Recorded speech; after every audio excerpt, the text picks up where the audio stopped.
ప్రభువు ఘనమైన నామమునకు మహిమ కలుగునుగాక. మన ప్రభువును రక్షకుడునునైన యేసుక్రీస్తుల వారి యొక్క ప్రశస్తమైన నామమునకే మహిమ, ఘనత, ప్రభావములు యుగయుగములకు కలుగునుగాక. సర్వాధికారి అయిన దేవుడు ఆయన యొక్క గొప్ప కనికరమును బట్టి మరొక శ్రేష్టమైన శుభదినములో దేవుని మాటలు మనము ధ్యానము చేయుటకు దేవుడు మనకిచ్చిన ఈ గొప్ప సదవకాశమును బట్టి దేవాది దేవునికి స్తుతులు చెల్లించబద్దులమై ఉన్నాము. అదే సమయంలో దినదినము దేవుని వాక్యం వింటూ ఆత్మీయముగా బలపరచబడుతున్న దేవుని ప్రియబిడ్డలైన మీ అందరికీ కూడా ప్రభు అయిన యేసుక్రీస్తు పేరట వందనములు తెలియచేయచ్చు ఉన్నాను. దేవుని వాక్యమును ప్రేమించే మిమ్మలను, మీ కుటుంబములను నా ప్రభువైన దేవుడు నిండారులుగా దీవించునుగాక. ప్రభువునందు ప్రియులారా, ఈ దినకాలమున మనం ధ్యానం చేయబోతున్న అంశ భాగము ఏమిటి అనగా, విశ్వాసికి ఉండవలసిన ఆశ ఏది? ప్రభువునందు ప్రియమైన వారులారా, లోకంలో ఒక నానుడు ఉంది, మనిషి ఆశాజీవి అని. ఈ భూమి మీద నివసించే ప్రతి మానవునికి ఆశలున్నాయి. ఆశ లేనివాడు మానవుడే కాదు. ఆశ లేనివారు, ఆశ లేనివి అవి జంతువులు ఏమైనా ఉన్నాయేమో నాకు తెలియదు, కానీ ప్రతి మానవునికి ఏదో ఒక ఆశ. ఇల్లు కట్టుకోవాలనే ఆశ, పొలం కొనుక్కోవాలనే ఆశ, వస్తువులు సమకూర్చుకోవాలనే ఆశ, ఇతరుల కన్నా గొప్పగా ఉండాలనే ఆశ, చాలా ఆశలు మనిషికి.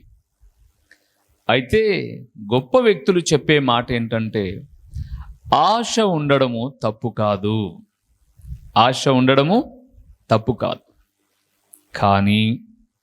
కానీ అన్నాము అంటేనే ఏదో హాని ఉందని గుర్తుపెట్టుకోండి.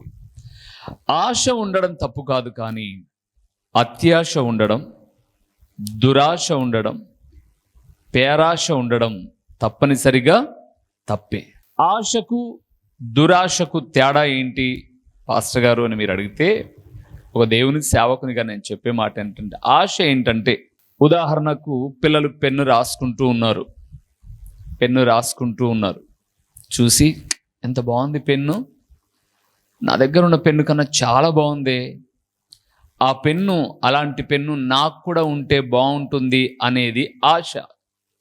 మరలా వినండి, పెన్ను ఒకటే కాదు, డ్రెస్సే ఉందనుకుందాం, ఇలాంటి డ్రెస్సు నాకు కూడా ఉంటే బాగుంటుంది, అది ఆశ. ఆ పెన్ను దొంగిలించైనా సరే నా వశము చేసుకోవాలనుకోవడం దురాశ.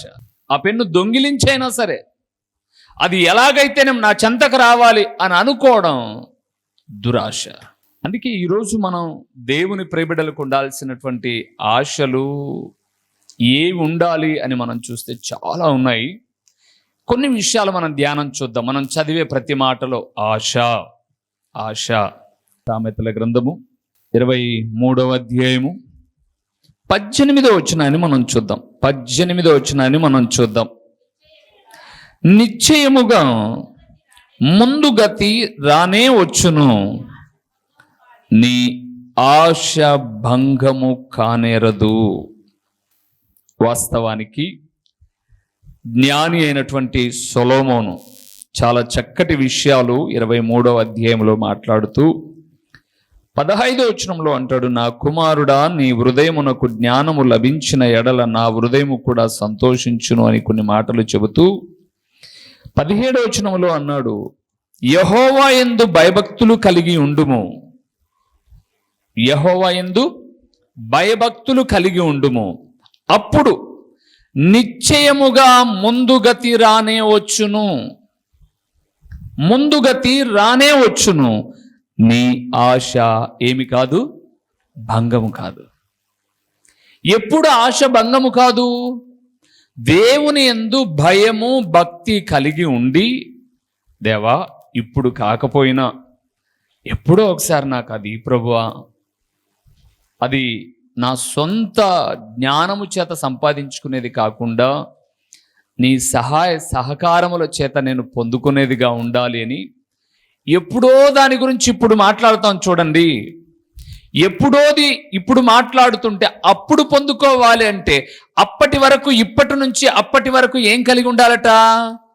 భయభక్తి కలిగి ఉండాలి. దేవా, నా బిడ్డను ఇంజనీర్ చేయి ప్రభువా అని మనం ఎప్పుడు అడుగుతాం? 1వ తరగతి వాడు బడికి పోయేటప్పుడు అడుగుతాం. వాడు ఇంజనీర్ కావాలంటే ఎప్పుడు? 10వ తరగతి వరకు, అంటే 10 సంవత్సరాలు 10వ తరగతి వరకు చదవాలి. 12th క్లాస్ 11, 12 2 సంవత్సరాలు చదవాలి. ఇంజనీర్ ఒక 4 సంవత్సరాలు చదవాలి. ఇవన్నీ పూర్తి కావడానికి 16 సంవత్సరాలు పడుతుంది. ఇంజనీర్ కావాలని బిడ్డని నీకున్న ఆశ ఎప్పుడంటే అది 1st క్లాస్ 2nd క్లాస్లో ఉన్నటువంటి ఆశ. ఇన్ని రోజుల్లో నీవు నీ బిడ్డలు ఎవరి యందు భయభక్తులు కలిగి ఉంటే ఆ భయము భక్తిని బట్టి నీ ఆశ ఏం కాదు? భంగము కాదు. గుర్తుపెట్టుకోండి. నేను 1st క్లాస్ పాస్ కావాలి ప్రభు అని పరీక్షలు రాసేటప్పుడు అయితే అడుగుతామా? 1st క్లాస్ పాస్ కావాలంటే ఎప్పుడు అడగాలి? నువ్వు ప్రారంభపు బడికి వెళ్ళిన రోజు అడగాలి. నువ్వు, ప్రభువా నేను 1st క్లాస్ పాస్ కావాలి, నాకు జ్ఞానం దయచే అని అడిగి ప్రారంభపు దినము నుంచి సంవత్సర అంతము వరకు ప్రతి విషయమందు దేవుని సహాయ సహకారముల చేతను చక్కగా చదవగలిగినప్పుడు ఈరోజు నువ్వు ఆశపడ్డావు 1st క్లాస్ అని, నీవు చదివి భయభక్తులు కలిగి ఉన్న విధానమును బట్టి అంతము మందు నువ్వేమవుతావు? 1st క్లాస్లోనికి వెళ్తావు. అందుకే అక్కడ 24వ అధ్యాయంలో చూడండి, సామెతల గ్రంథం 24:14. నీ ఆత్మకు జ్ఞానము అట్టిదని తెలుసుకొనుము, అది నీకు దొరికిన ఎడల ముందుకు నీకు మంచి గతి కలుగును, నీ ఆశ ఏమి కాదు? భంగం కాదు. నా ఆశలన్నీ భంగమయ్యాయి అంటారు కొంతమంది. కానీ దేవుడు అంటున్నాడు, దేవుని జ్ఞానము నీకు దొరికితే, ఆ సంపాదించుకున్న దైవిక జ్ఞానం ఏమన్నాడో తెలుసా? ముందుకు నీకు మంచి గతి కలుగును, నీ ఆశ ఏమి కాదు? భంగం కాదు. ప్రభువునందు ప్రియులారా, భయభక్తి కలిగి ఉండాలి, దైవ జ్ఞానము సంపాదించుకోవాలి, అప్పుడు నీ ఆశ భంగము కాదు. 23:18, 24:14 రెండు చెప్పబడిన మాట, నీ ఆశ ఏమి కాదు? భంగం కాదు. కానీ ఈరోజు ఆశలన్నీ భంగం అయిపోతున్నాయి. ఆశలన్నీ భంగం అయిపోతున్నాయి. ఏదో సాధిస్తాడు మా వాడు అనుకుంటే ఏమి సాధించడు. ఏదో సాధిస్తుంది మా అమ్మాయి అనుకుంటే ఏమి సాధించదు. ఎందుకు? దైవికమైన భయం లేదు, దేవుని జ్ఞానము లేదు. అందుకే ఆశ ఏమైపోతుంది? భంగమైపోతుంది. పౌలు ఏమంటాడో తెలుసా? ఒక్క మాట చూద్దామా? కొరింథీయులకు రాసిన మొదటి పత్రిక 9వ అధ్యాయము 10వ వచనము. కేవలము మన కొరకు దీనిని చెప్పుచున్నాడా? అవును, మన కొరకే కదా ఈ మాట చెప్పుచున్నాడు. ఎలయనగా దున్నువాడు ఆశతో దున్నవలెను, కళ్ళము త్రొక్కించువాడు పంటలో పాలు పొందుదునను ఆశతో. 2 ఆశలు చెప్పాడు. ఒకటి దున్నేవాడు, రెండోవాడు కళ్ళం తొక్కేవాడు. ప్రతి వ్యవసాయకుడు విత్తనం పట్టుకొని పొలంలోకి వెళ్ళినప్పుడు వాని ఆశ ఏంటో తెలుసా? ఈ సంవత్సరం మంచి పంట వస్తుంది అని ఒక ఆశ. పోయిన సంవత్సరం రాలేదులే, ఈ సంవత్సరం కూడా రాదులే అనుకోడు. రాదనుకొని పంటను బీడు పెట్టాడు. చూడండి వ్యవసాయకుడు, ఎప్పటికప్పుడు ఆశ.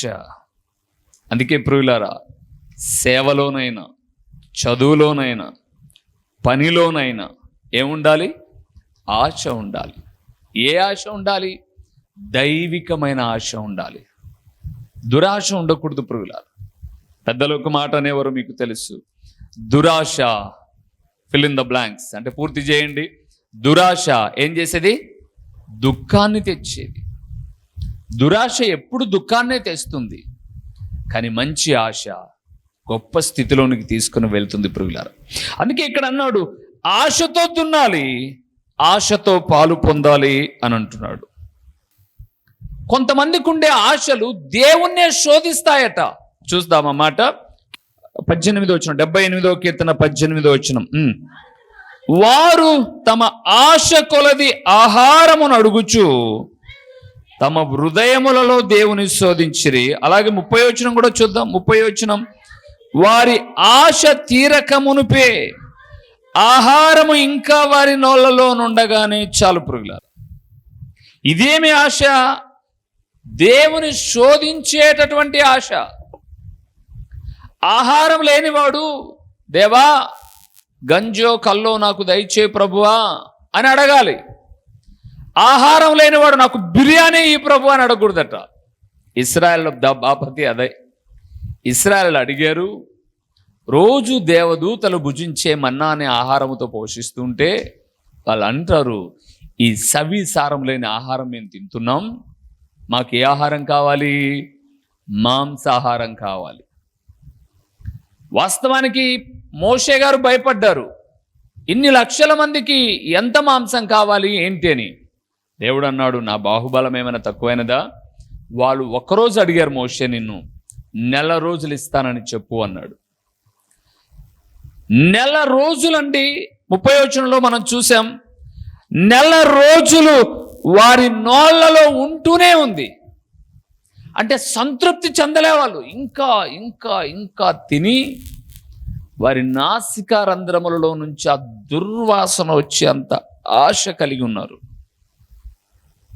అందుకే దేవుడు అంటున్నాడు, నీ ఆశ భంగం కాకూడదు అంటే లోకాశను నువ్వు కోరుకోకూడదు. కొన్ని మీకు విరోధంగా, అంటే ఎలాగ చెప్పాలి అని అంటే, కొంతమంది ఆశపడతారు కానీ భంగం అవుతాయి. ఎందుకో చూద్దామా ఒకసారి రండి. కీర్తనల గ్రంథం 112వ కీర్తన, 112వ కీర్తన ఒకసారి ఆ మాటను చూద్దాం. 112వ కీర్తన 10వ వచనాన్ని మనం చూద్దాం. 10వ వచనాన్ని మనం చూద్దాం. భక్తిహీనులు దాన్ని చూచి చింతపడుదురు, వారు పండ్లు కొరుకుచు క్షీణించిపోవుదురు. ఈ మాట చూడండి ప్రియులారా ఎలాగుందో. భక్తిహీనుని ఆశ, అబ్బో. జ్ఞాని అయిన సొలొమోను 24వ అధ్యాయం 14వ వచనంలో అన్నాడు, నీ ఆశ భంగం కాదు అన్నాడు. ఇక్కడ మనం కీర్తనాకారుడు 112వ కీర్తన 10వ వచనానికి చూస్తే, భక్తిహీనులు ఉన్నారు చూడండి, వారు కూడా ఎన్నో ఆశలు పడతారంట. వారి ఆశలన్నీ ఏమవుతాయట? భంగం అయిపోతాయట ప్రియులారా. అందుకే దేవుని ప్రియబిడ్డలముగా మనం ఆశించేది శ్రేష్టమైన వాటిని ఆశించాలి.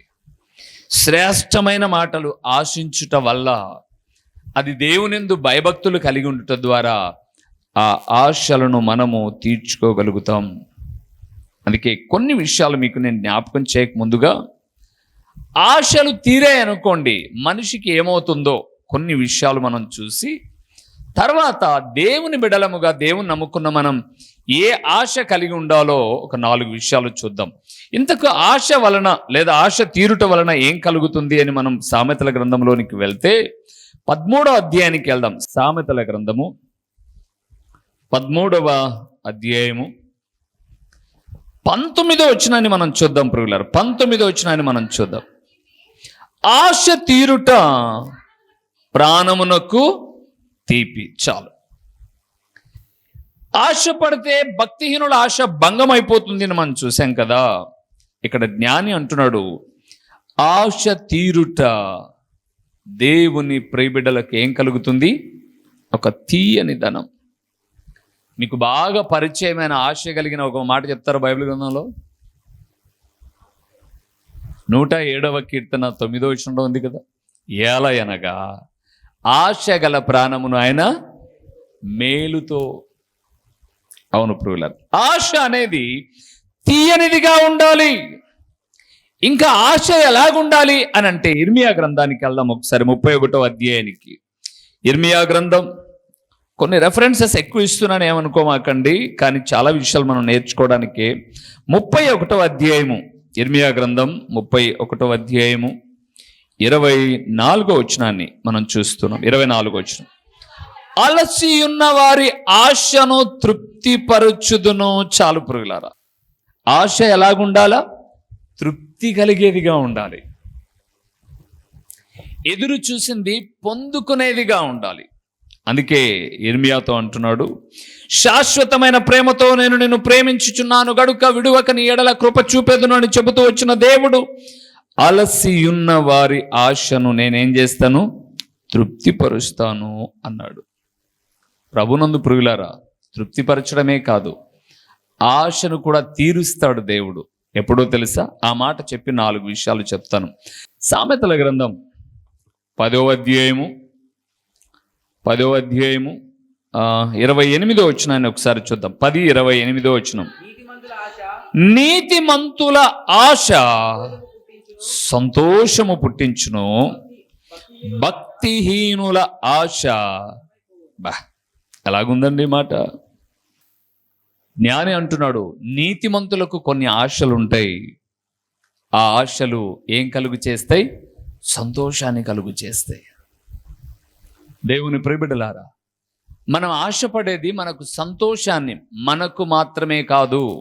గుర్తుపెట్టుకోండి, మనం ఏదైనా ఆశపడితే మనకు మాత్రమే కాదు సంతోషం కలిగించాల్సింది, మనతో ఉన్న 10గురికి కూడా సంతోషం కలగాలి. ఎంత సంతోషము అని కదా.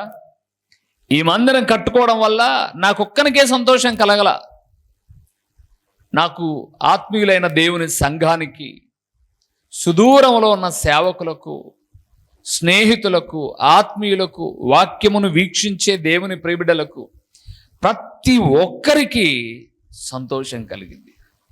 ప్రతి ఒక్కరికి.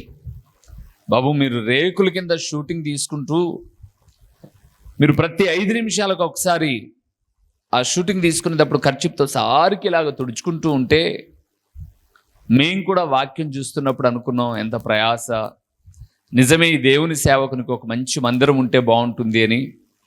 సహకరించే స్తోమత మాకు లేకపోయినా ఒక మంచి మందిరాన్ని సేవకునికి ప్రభు అని మేము ప్రార్థన చేసాము నాయన అన్నారు చాలామంది. అంటే మందిరం ప్రారంభించిన తర్వాత మన మందిర ప్రతిష్ట లైవ్లో, ప్రార్థనా ఛానల్లో, యూట్యూబ్లో లైవ్లో వచ్చింది. చాలామంది దేవుని వాక్యాన్ని ప్రేమించే వారందరూ చూసిన తర్వాత చాలా సంతోషపడ్డారు. ఎందుకో తెలుసా? వారు కూడా ఆశపడ్డారు ఒక మంచి మందిరం సేవకునికి ఉండాలి అని. మనము ఆశపడినట్లే మన ఆత్మీయులు కూడా ఆశపడితే, అక్కడ రాయబడిన మాట, నీతిమంతుల ఆశ ఏం కలుగు చేసింది? సంతోషాన్ని కలుగు చేసింది. ఇంతకు ప్రభునందు ప్రియులారా, దేవుని ప్రియబిడ్డలముగా మనకు ఏ ఆశలు ఉండాలి? ఎలాంటి ఆశలు ఉండడము సంతోషం, ఎలాంటి ఆశలు ఉండడం సంతృప్తి, ఎలాంటి ఆశలు ఉండడం హృదయానికి తీపి, ఎలాంటి ఆశలు ఉంటే భంగము కావు అని మనం వేద గ్రంథంలో చూస్తే చాలా ఉన్నాయి. 4 చూద్దాం. మొదటి విషయానికి వద్దాం. కీర్తనల గ్రంథం 42వ కీర్తన 1వ వచనాన్ని మనం చూద్దాం.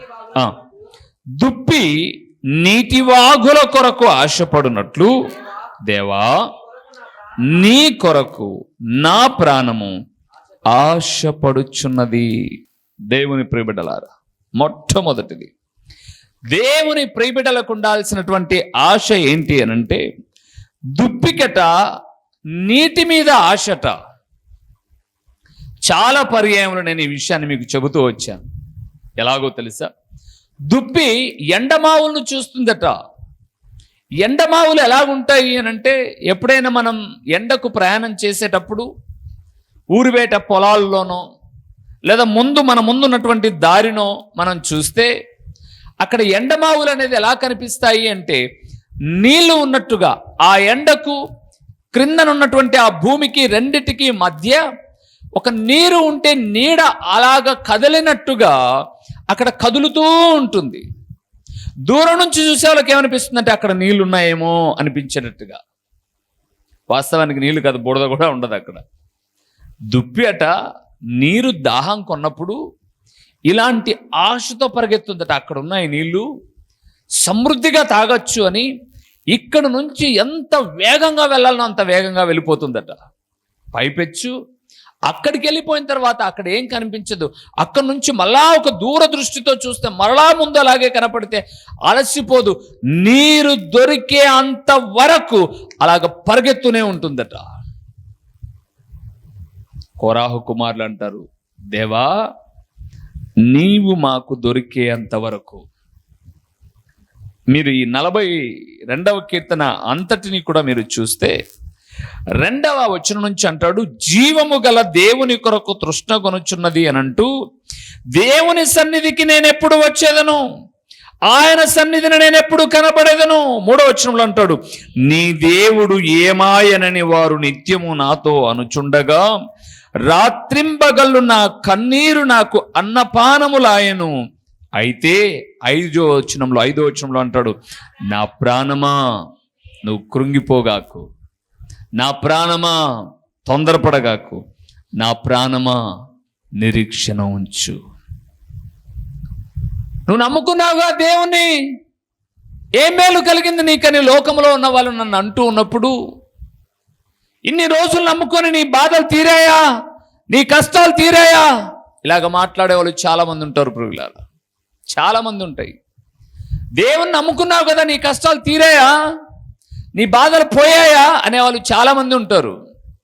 ఒక్కటి గుర్తుపెట్టుకోండి ప్రియులారా, దేవుణ్ణి నమ్ముకున్నది బాధలు తీర్చుకోవడానికి మాత్రమే కాదు, దేవుని నమ్ముకున్నది కష్టాలు పోగొట్టుకోవడానికి మాత్రమే కాదు, దేవుని నమ్ముకున్నది నిత్యత్వాన్ని స్వతంత్రించుకోవడానికి. ప్రియులారా, నన్ను అడిగితే బైబిల్ గ్రంథం చెప్పింది, దేవుని నమ్ముకొని నీతిగా బ్రతకడం వల్ల కష్టాలు ఎక్కువ ఉన్నాయని చెప్పింది. లేదా బైబిల్ గ్రంథం అంటుంది, ఎవడైనను క్రైస్తవుడైనందుకు శ్రమ అనుభవించిన ఎడలా, అంటే శ్రమలు వస్తాయనా రావనా? వస్తాయని యేసు ప్రభుల వారే మొట్టమొదటి ప్రసంగంలో చెప్పాడు, నీతి నిమిత్తము హింసించబడువారు ధన్యులు. ఇంకా 12-13 వచనాలు వచ్చేసరికి అంటాడు, నా నిమిత్తమై జనులు మిమ్మును నిందించి హింసించి మీ మీద అబద్ధముగా చెడ్డ మాటలల్లా పలుకున్నప్పుడు మీరు ధన్యులు. మీరు ఎందుకు నమ్ముకున్నావు దేవుణ్ణి అనంటే, దేవుని నమ్ముకుంటే ఆస్తులు సంపాదించుకోవచ్చని, దేవుని నమ్ముకుంటే కష్టాలు పోతాయని, దేవుని నమ్ముకుంటే కోర్టు కేసులు పోతాయని చెప్పే ఒక బ్యాచ్ ఉంది లోకంలో. కానీ మనం ఏం చెప్పాలంటే, దేవుని నమ్ముకుంటే పరలోకం ఉంది. ఈ లోకంలో బ్రతికే బ్రతుకు 60-70 సంవత్సరాలు, అది కూడా గ్యారెంటీ లేని రోజుల్లో ఉన్నాం మనం. కానీ దేవుని నమ్మిన వారికి మాత్రం యుగ యుగాలు ఉండే పరలోకం ఉంది ప్రియులారా. దాని కొరకు ఎందుకో తెలుసా, అక్కడి నుంచే మనం ఇక్కడికి వచ్చాం. అందుకే కోరాహు కుమారులు అంటున్నారు, అనేక మంది మమ్మల్ని నిష్ఠూరంగా మాట్లాడుతుంటే మా కన్నీళ్లు మా నోట్లోకి వచ్చి అన్నం అదే అయిపోయింది మాకు.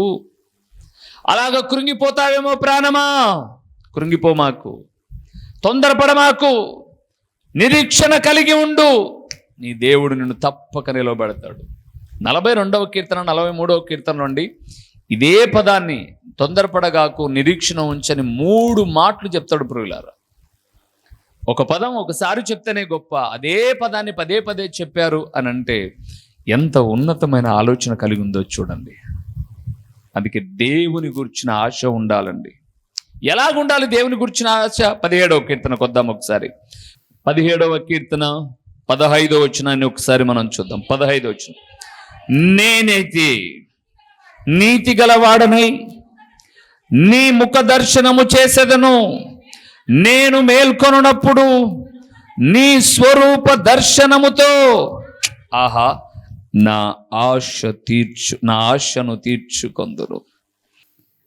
ఏంటి కీర్తనాకారుడైన దావీదు గారు మీకున్నటువంటి ఆశ అనంటే, ఆయన అంటాడు, నీ స్వరూప దర్శనముతో, నీ ముఖ దర్శనము చేసి నా ఆశను నేను తీర్చుకుంటాను. దేవుని ప్రియబిడ్డలారా, మనకు ఉండాల్సిన ఆశ ఏంటంటే దేవుని ముఖ దర్శనం చేయాలని, దేవుని ముఖ దర్శనం చేయాలని. చాలామందికి కొన్ని ఆశలు ఉంటాయి. ఒక్కసారైనా నాయకునితో మాట్లాడాలని, ఒక్కసారైనా నాయకుని చూడాలని. నేను చూశాను ప్రియులారా, ఎలక్షన్ క్యాంపింగ్లో చాలామంది గొప్ప గొప్ప జనాభిమానం కలిగిన నాయకులు జనాల్లోనికి వెళ్ళిపోతున్నప్పుడు తమ పిల్లలను భుజాల మీద కూర్చోబెట్టి అడుగు చూడు నాయకుడని చూపిస్తున్నారు. ఏంటి మీ ఆశ అంటే, టీవీలో చూస్తున్నాం, అలా కాదు, ముఖాముఖిగా మేము అభిమానించే నాయకుని చూడాలని. ముఖాముఖిగా అభిమానించే నాయకున్నే చూస్తే, దేవుని ప్రబిడలకు ఉండాల్సిన ఆశ ఏంటంటే ముఖాముఖిగా ఆరాధించే దేవుని చూడొద్దా? ఖచ్చితంగా చూడాలి. అందుకే దావీదు అన్నాడు, నీ ముఖ దర్శనం చేయాలన్న ఆశ ప్రభు నాది, మీ స్వరూప దర్శనముతో నా ఆశను తీర్చుకుంటాను నేను. అంతవరకు నా ఆశ ఏంటంటే నిన్ను చూడాలనే. దేవుని నమ్మిన ప్రియబిడ్డలారా, దేవుని నమ్మిన మనకు ఏ ఆశ ఉండాలో తెలుసా? దేవుని వాక్యం సెలవిస్తుంది, దేవుని ముఖ దర్శనము చేయాలన్న ఆశ ఉండాలి. మొదటిది, నీ స్వరూప దర్శనముతో నా ఆశను నేను తీర్చుకుంటాను ప్రభువా. మన ప్రభువును రక్షకుడునునైన యేసుక్రీస్తుల వారి యొక్క ప్రశస్తమైన నామములో ప్రొద్దుటూరు పరిసర ప్రాంతాలలో ఉన్నటువంటి ఆత్మీయులైన దేవుని ప్రియబిడ్డలైన మీ అందరికీ శుభవందనములు తెలియచేయుచున్నాను. ప్రభునందు ప్రియులారా, దేవుని మహాకృపను బట్టి ప్రొద్దుటూరు ప్రాంతంలో హోమస్పేటలోని రాఘవరెడ్డి ఫంక్షన్ హాల్లో గడిచిన 2 సంవత్సరాల నుంచి జరుగుతున్న సువార్త కూడికను మార్చబడినది అని తెలియచేయుటకు సంతోషిస్తున్నాను. పైకి ఎక్కలేని అననుకూలతలో ఉన్నప్పుడు అందరము ప్రార్థన చేయగా ప్రొద్దుటూరు నడిబొడ్డున ఉన్నటువంటి ఒక స్థలమును దేవుడు మనకు లీజుకి ఇచ్చాడు. ప్రొద్దుటూరులోని గాంధీ రోడ్లో అనగా సూపర్ బజార్ రోడ్డులో కల్లూరు ప్రసాద్ రెడ్డి అనబడే ఎముకల డాక్టర్ హాస్పిటల్ ఎదురుగా ఈ సువార్త కూడిక, సాయంకాలపు సువార్త కూడికను ప్రారంభించాం. దేవునిందు ప్రియులారా, ఒక వాక్యము కొరకు మాత్రమే ఈ కూడికను ప్రారంభించాం. వాక్యము ప్రొద్దుటూరులో లేదు అని కాదు, కానీ మరింతగా దేవుని వాక్యము మీకు చేరువ చేయాలి అని, ప్రతిదినము టీవీలో వింటున్నటువంటి దేవుని వాక్యాలు మీకు ఆశీర్వాదకరంగా ఉన్నాయి అని, ఒక సంఘ ప్రాంత భేదము లేకోకుండా ఉదయకాలపు కొన్ని అననుకూలతలో కూడా చాలామంది ఆరాధనకు వెళ్ళలేని వారికి, దేవుని వాక్యము వినలేని వారికి ఒక సౌకర్యవంతముగా సూపర్ బజార్ రోడ్డులోని కల్లూరు ప్రసాద్ రెడ్డి హాస్పిటల్ ఎదురుగా ఒక క్రీస్తు ప్రార్థనా గృహము అనే ఒక స్థలంలో ప్రతి ఆదివారము సాయంకాలం 6 గంటల నుంచి 8:30 వరకు ఈ సువార్త కూడిక జరుగుతుంది. కేవలం దేవుని వాక్యము మాత్రమే ప్రకటించే ఒక ప్రణాళికతో, వాక్యమే అన్ని కార్యాలు చేయగలదు, వాక్యము మాత్రమే నెమ్మది ఇవ్వగలదు, వాక్యము మాత్రమే స్వస్థపరచగలదు, వాక్యము మాత్రమే సరైన మార్గములో నడిపించగలదు, వాక్యము మాత్రమే గొప్ప ఆదరణ ఇవ్వగలదు, వాక్యమే జీవాధారమై ఉన్నది అని తెలియచేయే అమూల్యమైన ఉద్దేశముతో ఈ ప్రతి ఆదివారపు సాయంకాలపు సువార్త కూడికను ప్రారంభించాం. ప్రియులారా, ఇప్పటికే అనేక మంది కూడికకు వస్తూ ఉన్నారు. మే 19వ తారీఖు 2024 ఆదివారపు దినాన ప్రారంభించాం. అనేక మంది కూడికకు వచ్చి దేవుని వాక్యం వింటూ దేవుని రాకడకు సిద్ధపడుతూ ఉన్నారు. మరి మీరెందుకు రాకూడదు? మిమ్మల్ని కూడా ఒక ప్రేమపూర్వకమైన ఆహ్వానాన్ని అందిస్తూ ఉన్నాం. రండి. వాక్యము కరువైపోతున్న చివరి దినాల్లో, వాక్యము దొరకని దినాలు రాబోతున్న దినాలలో ముందుగానే వాక్యాన్ని మనం ఒక నిర్దిష్టమైనటువంటి సందేశములతో, ఒక చక్కటి అంశ భాగములతో ప్రతి ఆదివారం సాయంకాలం 6 గంటల నుంచి 8:30 వరకు చక్కటి పాటలు, దేవుని స్తుతిస్తూ దేవుని వాక్యాన్ని పంచుకొని వచ్చిన మీ అందరి కొరకు నేను ప్రార్థిస్తాను. దేవుడు నూతన కార్యాలు చేయుటకు సామర్థ్యం కలిగిన వాడు. రండి. సూపర్ బజార్ రోడ్లోని కల్లూరు ప్రసాద్ రెడ్డి హాస్పిటల్ ఎదురుగా ఈ యొక్క సువార్త కూడిక ప్రతి ఆదివారము జరుగుతుంది. వీక్షకులైన మీ అందరినీ, ఆత్మీయులైన మీ అందరినీ ప్రేమపూర్వకంగా ఆహ్వానిస్తున్నాం. వచ్చిన తదుపరి నేను కలిసి ప్రభువును ఆరాధిద్దాం. వస్తారు కదూ? ప్రేమతో మిమ్మల్ని ఆహ్వానిస్తూ దైవజనుడు ఓ రూబేన్ గారు. ప్రభు పేరట మీకు వందనములు. మా చిరునామా దైవజనుడు బ్రదర్ ఓ రూబేన్ గారు, క్రీస్తు ప్రార్థనా మందిరం, డోర్ నెంబర్ 1-10-386, నగరిగుట్ట, పులివెందుల, కడప జిల్లా. మీ ప్రార్థనా అవసరాల కొరకై సెల్ నంబర్ 9989067409.